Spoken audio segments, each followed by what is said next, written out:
26 सितंबर को होने वाले ब्लड डोनेशन कैंप में अपना सहयोग दें और भारत को समृद्ध बनाएं। Hi everyone, I am Neha Dhupia और मैं अपने दिल से ये बात कहना चाहती हूँ कि ब्लड डोनेशन एक बहुत ही इम्पॉर्टेंट, बहुत ही महत्वपूर्ण कॉज है। बहुत सारे लोगों की ज़िंदगी बचा सकता है। जब भी आपके पास वक्त हो और खून तो है ही, तो जाके ज़रूर डोनेट कीजिएगा। नमस्कार, मैं हूँ रणवीर शोरी और आज मैं आपसे ये कहना चाहता हूँ कि रक्तदान करें।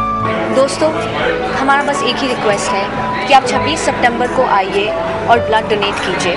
It is a small request which will go a very long way in saving peoples lives.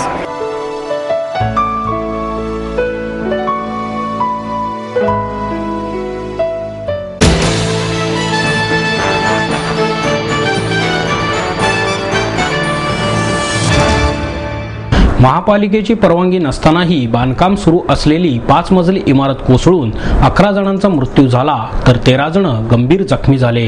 Taljai पठार येथील साई दत्त नगर भागात घडलेल्या या दुर्घटनेमुळे परिसरात एकच हाहाकार माजला।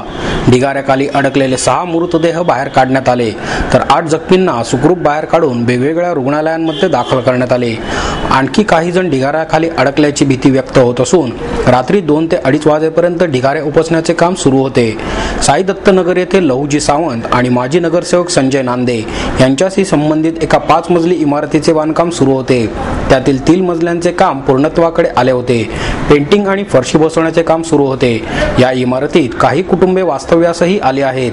नव्याने आलेल्या कुटुंबांच्या ओळखीही झाल्या नव्हता असे येथील काही नागरिकांनी सांगितले। दुपारी 2च्या सुमारास एकदम मोठा आवाज झाला, त्यामुळे काय झाले ते पाहण्यासाठी घरातून बाहेर आलो तर समोरची इमारत कोसळलेली होती आणि ढिगाऱ्यातून रडण्याचा आणि किंचाळण्याचे आवाज येत होते। क्षणार्धात काय झाले याची कल्पना आली आणि अग्निशमन दलाशी संपर्क साधून ही घटना कळवली असे येथील एका नागरिकाने सांगितले। इमारत पडल्याची घटना कळताच अग्निशमन दलाचे जवान आणि अधिकाऱ्यांनी रेस्क्यू व्हॅन तसेच रुग्णवाहिकेसह घटनास्थळी धाव घेतली आणि तातडीने मदत कार्य सुरू केले। घटनास्थळी पोहोचत असताना दुर्घटनेची तीव्रता लक्षात आली। त्यानुसार अग्निशमन दलाच्या इतर केंद्रांवर तसेच मुख्यालयाशी संपर्क साधून जास्त कुमक मागवण्यात आली। ती मदत येईपर्यंत जवानांनी सिमेंट आणि विटांच्या ढिगाऱ्याखाली अडकलेल्या 6 जणांना सर्वप्रथम बाहेर काढले। दरम्यान आणखी 50 जवान आणि पोलीस घटनास्थळी दाखल झाले होते। ढिगाऱ्याखाली आणखी किती जण अडकले आहेत, ते जिवंत आहेत की त्यांचे काही बरे वाईट झाले याचा काहीही अंदाज येत नव्हता। ढिगारा हटवण्यासाठी जेसीबी मागवण्यात आले। अत्यंत काळजीपूर्वक काम करत जेसीबीच्या सहाय्याने राडारोडा काढण्याचे काम सुरू करण्यात आले। हे काम सुरू असताना थोडी जरी हालचाल दिसली तर लागलीच काम थांबवून अग्निशमन दलाचे जवान पुढे होत आणि अलगदपणे राडारोडा बाजूला करत तेथील व्यक्तीला बाहेर काढत होते। अशा रीतीने 8 जणांना जिवंत बाहेर काढण्यात या जवानांना यश आले। या घटनेची माहिती मिळताच खासदार सुप्रिया सुळे, महापौर वैशाली बंदकर, खासदार सुरेश कलमाडी, उपमहापौर दीपक मानकर, आमदार माधुरी मिसाळ, भीमराव तापकीर, स्थायी समितीचे अध्यक्ष बाबूराव चांदेरे, महापालिका आयुक्त महेश पाठक, राष्ट्रवादीचे प्रवक्ते अंकुश काकडे, भाजपचे गटनेते अशोक यनपुरे, शिवसेनेचे गटनेते अशोक खरणावळ, सभागृह नेते सुभाष जगताप, स्थानिक नगरसेवक शिवलाल भोसले, वर्षा तापकीर यांनी येथील नागरिकांना आधार देण्याचा प्रयत्न केला।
कोळसा खाण घोटाळा पुढील 50 वर्षे देशाच्या अर्थव्यवस्थेवर परिणाम करणारा ठरेल, असे प्रतिपादन भाजपचे खासदार हंसराज अहिर यांनी केले. शहर भाजपच्या वतीने कोळसा खाण घोटाळ्याचे सत्य या विषयावर अहिर यांचे श्रमिक पत्रकार संघ येथे भाषण आयोजित करण्यात आले होते. यावेळी शहराध्यक्ष विकास मटकरी, आमदार गिरीश बापट, अनिल शिरोळे, श्रीनाथ भीमाले, मेधा कुलकर्णी, योगेश टिळेकर, रघुनाथ गौडा आदी उपस्थित होते. अहिर म्हणाले, देशातील सर्वात मोठ्या ठरलेल्या कोळसा खाण वाटपाच्या घोटाळ्यामुळे देशाचे झालेले नुकसान भरून निघणारे तर नाहीच, परंतु हा घोटाळा पुढील 50 वर्षे देशाच्या अर्थव्यवस्थेवर परिणाम करणारा ठरेल. कोळसा खाण घोटाळ्याच्या चौकशीसाठी नेमलेला इंडस्ट्रियल मिनिस्ट्री ग्रुप बोगस असून ते या घोटाळ्यातील लोकांना वाचवत आहेत. तसेच कॉमनवेल्थ गेम्स आणि 2G स्पेक्ट्रम घोटाळ्याच्या वेळी सरकारने चुकीचा युक्तिवाद करून यावरची चर्चा संसदेत संपुष्टात आणली होती. गेल्या 6 वर्षात 17 बिलियन मेट्रिक टनाच्या खाणींचे फुकटात वाटप करण्यात आले असून याची किंमत आंतरराष्ट्रीय बाजारात 50 लाख कोटी रुपये आहे. एवढ्या रुपयांचा कोळसा आपण फुकटात वाटला आहे. उद्योजकांचे नुकसान होईल, ते कर्जबाजारी होतील, असा युक्तिवाद कपिल सिब्बल यांनी केला. हजारो शेतकरी कर्जबाजारी झाल्यामुळे आत्महत्या करत आहेत. त्यांचा विचार सरकार करत नाही आणि या उद्योजकांचा ते विचार करीत आहेत. सरकारी उद्योगांना या खाणी वाटल्या असत्या तर आमची कोणतीच तक्रार नसती. राज्यातील कोणत्याही सरकारी संबंधित कंपन्यांना त्या दिल्या असत्या तर बरे झाले असते. प्रत्येक राज्याला वीज बोर्डही आहे, परंतु तसे करण्यात आलेले नाही, असेही अहिर म्हणाले.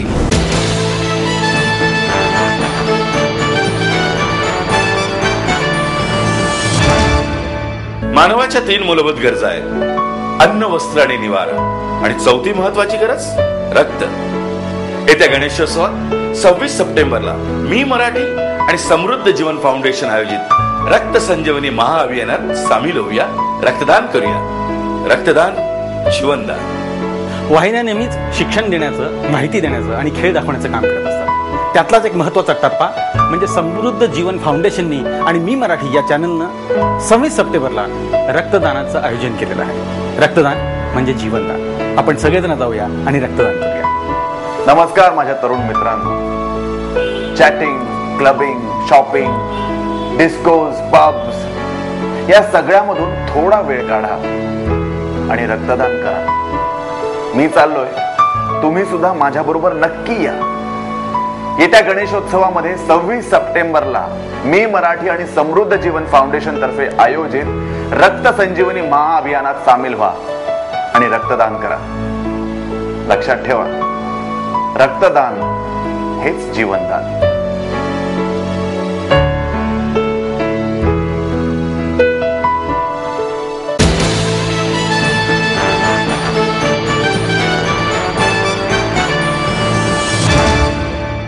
समृद्ध जीवन फाउंडेशनच्या वतीने देशव्यापी रक्तदान महाअभियानाचे आयोजन करण्यात आले आहे. रक्तदान हे जगात सर्वश्रेष्ठ दान म्हणून ओळखले जाते. रक्तदानाचे हे महत्त्व ओळखून समृद्ध जीवन फाउंडेशन पुन्हा एकदा रक्तदात्यांना जागवून गरजूंची गरज भागवण्यासाठी पुढे आले आहे. येत्या 26 सप्टेंबर रोजी जिंदगी से जिंदगी की ओर या नावाने समृद्ध जीवन फाउंडेशनने देशव्यापी रक्तदान महाअभियान आयोजित केले आहे. 20 राज्यात 413 ठिकाणच्या 1000हून अधिक रक्तदान केंद्रांवर हे महाअभियान राबवले जाणार आहे.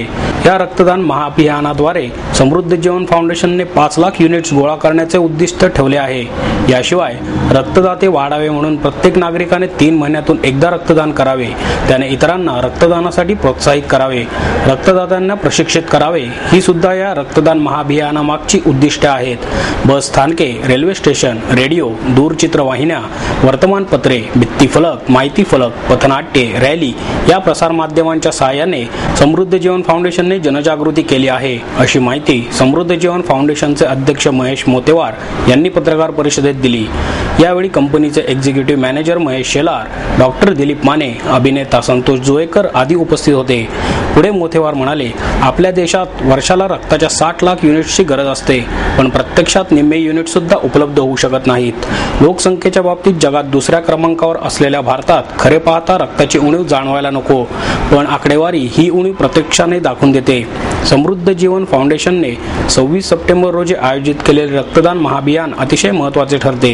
Guinness world record setters, Limca book of records आणि इंडिया बुक रेकॉर्ड्स यांनी या आयोजनाची दखल घेतली आहे. हे रक्तदान महाअभियान जागतिक आणि तितकेच ऐतिहासिक ठरणार आहे. आपणही या महाअभियानात सहभागी होऊन या सामाजिक कार्यात आपले अमूल्य सहयोग द्यावे असे आवाहनही मोतेवार यांनी यावेळी केले. समृद्ध जीवन फाउंडेशनतर्फे 26 सप्टेंबरला ब्लड डोनेशन कॅम्प आयोजित केले आहे संपूर्ण देशभर. 5 लाख लोकांचा आमचा संकल्प आहे. देशभरातनं जवळजवळ 1000 बूथ लागलेले आहेत आणि 1000 बूथवर जवळजवळ 2 कोटी लोक बूथवर येणार आहेत आणि देशभरामध्ये खूप चांगल्या प्रकारे प्रतिसाद मिळतो. सर्व राजकीय म्हणा, सिनेकलावंत म्हणा, कॉर्पोरेट कंपन्या म्हणा, सोशल कॉजमध्ये लोक आहे, सगळ्यांचा खूप चांगला सपोर्ट मिळतो आहे.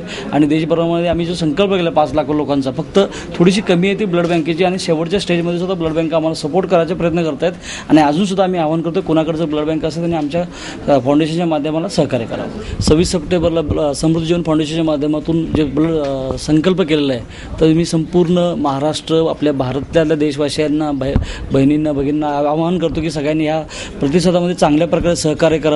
आणि एक संकल्प जो सोडला आहे आपण जर रक्तदान केलं एखाद्याचा जीव वाचू शकतो, कदाचित हे जे संकल्प केला आहे आपण सगळ्यांनी सहकार्य करावं ही विनंती करतो. खास करून जे पुण्यातले सगळे गणपती मंडळ आहेत ह्या सगळ्यांना हे आव्हान आम्ही ऑलरेडी केलंच आहे, पण परत एकदा आवाहन करतो की सगळ्या गणपती मंडळाच्या अध्यक्षांनी आपले जे काही मंडळ यांना घेऊन बूथवर येऊन रक्तदान करावं. आणि आपण संकल्पना महाराष्ट्रातून आपल्या पुण्यातून मांडलेली आहे. ह्या संकल्पना आपल्या सगळ्यांचा पुणेकरांचा चांगला पाठिंबा मिळावा ही अपेक्षा व्यक्त करतो. 20 राज्यांचे मुख्यमंत्री, अनेक केंद्रीय आणि राज्यांचे मंत्री, राजकीय पक्षांचे प्रमुख, विविध क्षेत्रातले मान्यवर यांनीही या अत्यंतिक गरजेच्या महाअभियानाची दखल घेऊन जनतेला आवाहित केले आहे. स्वरसम्राज्ञी आशा भोसले, अभिनेत्री सोनाक्षी सिन्हा, करिश्मा कपूर, मुग्धा गोडसे, उर्मिला मातोंडकर, अमृता राव, कश्मीरा शाह, सायली भगत, ईशा कोपीकर, शर्मन जोशी यांच्यासह मराठी चित्रपटसृष्टीतील समीर धर्माधिकारी, अदिती सारंगधर, किशोरी शहाणे, निशिगंधा वाड, सई तामणकर, मधुरा वेलणकर आदी कलाकारांनी तर नुसते आवाहनच केले नाही तर रक्तदानात भागही निश्चित केला आहे असे अभिनेता संतोष जुवेकर यांनी सांगितले.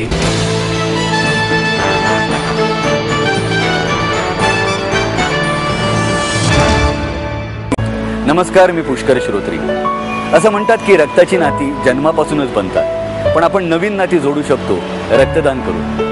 म्हणूनच येत्या गणेशोत्सवात म्हणजेच 26 सप्टेंबरला मी मराठी आणि समृद्ध जीवन फाउंडेशन आयोजित रक्त संजीवनी महाअभियानात आपण रक्तदान करूया, कारण रक्तदान म्हणजेच जीवनदान. चला एका महाअभियानात सामील होऊया आणि मानव धर्म समृद्ध करूया. येत्या गणेशोत्सवात 26 सप्टेंबरला मी मराठी आणि समृद्ध जीवन फाउंडेशन आयोजित रक्त संजीवनी महाअभियानामध्ये रक्तदान करूया.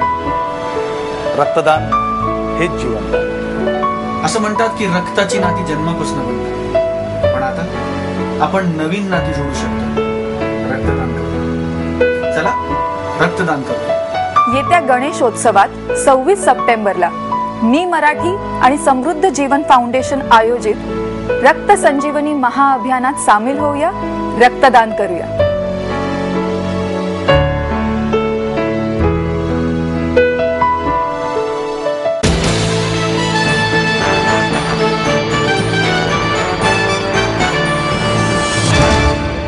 भोलेनाथ मित्रमंडळाच्या वतीने आपलेच दात आपलेच ओठ हा जिवंत देखावा सादर करण्यात आला आहे.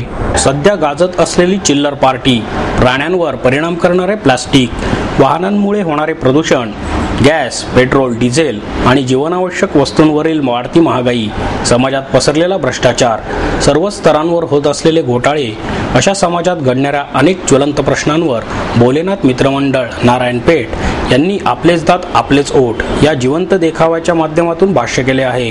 मंडळाचे हे 44वे वर्ष असून करण मानकर हे या मंडळाचे अध्यक्ष आहेत. मंडळाच्या वतीने वर्षभर सामाजिक उपक्रम राबवले जातात. तसेच गणेशोत्सवानिमित्त मंडळाच्या वतीने नागरिकांच्या सोयीसाठी निर्माल्य कलशाची व्यवस्थाही करण्यात आली आहे.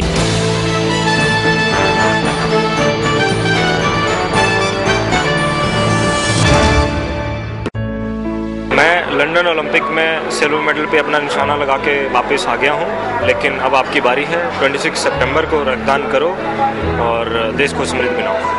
इस 26 सितंबर को ब्लड डोनेट कीजिए और देश को हेल्दी बनाइए. इस 26 सितंबर को रक्तदान कीजिए और इस देश को स्वस्थ बनाइए. इस 26 सितंबर को ब्लड डोनेट कीजिए और देश को हेल्दी बनाइए. इस 26 सितंबर को रक्तदान कीजिए और देश को हेल्दी बनाइए। मैंने तो लंदन में अपनी पारी खेल ली, अभी आपकी बारी। 26 सितंबर को रक्तदान कीजिए, देश को हेल्दी बनाइए।